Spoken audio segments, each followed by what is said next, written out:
But speaking of the geopolitical news, fresh tensions have emerged in the US-Iran peace talks after Iran's supreme leader reportedly ordered that the country's highly enriched uranium stockpile must remain inside Iran. The move clashes directly with US demands to move the material abroad as a part of the deal.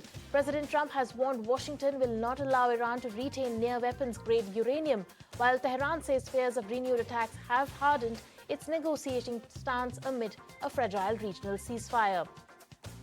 And Iran says it is reviewing the latest US peace proposal as Trump signaled he is willing to wait a few days for Tehran's response before deciding on further military action. Pakistan continues mediating the talks between Washington and Tehran amid a tense standoff over the Strait of Hormuz, where the shipping traffic remains severely disrupted.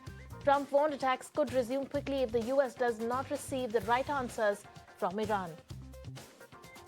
And Japan's core inflation showed to a more than 4-year low in April, potentially weakening the case for an early rate hike by the Bank of Japan. Core inflation eased to 1.4% below the expectation and under the BOJ's 2% target for a fourth straight month.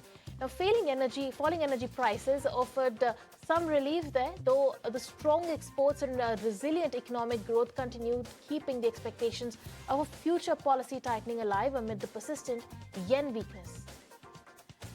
And Microsoft is in talks to supply its custom-made Maya AI chips to Anthropic, marking a potential breakthrough for Microsoft's in-house semiconductor push. The discussions come after Microsoft's $5 billion investment in Anthropic and amid rising demand for computing power across the AI industry. Anthropic CEO Dario Amodei recently acknowledged the difficulties with compute as a usage of Claude AI products have been surging. And tensions are rising ahead of the French Open after several leading players decided to limit the media appearances amid a growing dispute over the prize money and player influence at the Grand Slams. Tournament director and organizers regret the move but are open to discussions. World number one Arina Sabalenka has even warned players could consider a boycott if the demands around the revenue sharing are not addressed.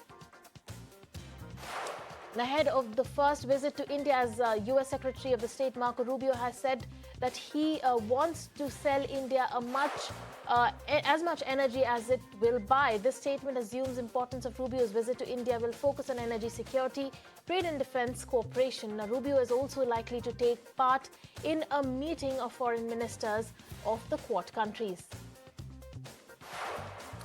Well,